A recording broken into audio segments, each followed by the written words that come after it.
Vadodara collector Bijal શાહની બદલી થતાં આજે તેમનો વિદાય સમારંભ યોજાયો હતો, જેમાં તેમની ઉપર પુષ્પવર્ષા કરવામાં આવી હતી. તાજેતરમાં રાજ્ય સરકાર દ્વારા IAS અધિકારીઓની બદલી કરવામાં આવી હતી, જેમાં વડોદરાના કલેક્ટર બીજલ શાહની પણ બદલી કરવામાં આવી હતી અને તેમના સ્થાને છોટાઉદેપુરના કલેક્ટર અનિલ ધામેલિયાને મૂકવામાં આવ્યા છે. ત્યારે આજે બીજલ શાહનો વિદાય સમારંભ યોજાયો હતો, જેમાં કલેક્ટર કચેરીના ઓફિસર્સ અને કર્મચારીઓ દ્વારા ફૂલોનો વરસાદ કરવામાં આવ્યો હતો. 11 મહિનાના ટૂંકા કાર્યકાળમાં બીજલ શાહે વડોદરા જિલ્લાના વિકાસ માટે મહત્વપૂર્ણ ગણાય તેવા નિર્ણયો લીધા હતા. આજે પૂર્વ કલેક્ટર બીજલ શાહે પોતાના કાર્યકાળ દરમિયાન કચેરીના અન્ય અધિકારીઓ સાથે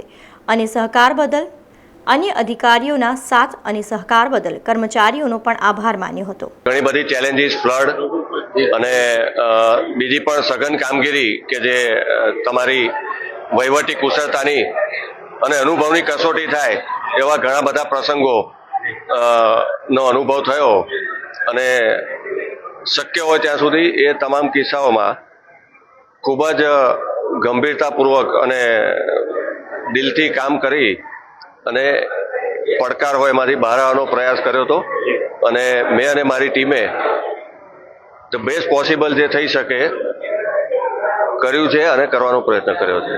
એક દુઃસ્વપ્ન જેવું એ પરિસ્થિતિ હતી, ખાસ કરીને જે 72 કલાકે જે પાણી ઉતરવામાં સમય ગયો હતો અને એ દરમિયાન કદાચ એવું કહી શકીએ કે સ્ટાફ પોતે અને પોતાનું ફેમિલી પણ આ પરિસ્થિતિનો સામનો કરી રહ્યું હતું અને તેમ છતાં સ્ટાફે પોતાના પરિવારની પરવા કર્યા વગર અને પોતાના પરિવારને જે તકલીફ છે એને ભૂલીને આ બધું કામ માથે ઉપાડીને બહુ સારી રીતે સમયસર પૂરું કર્યું હતું.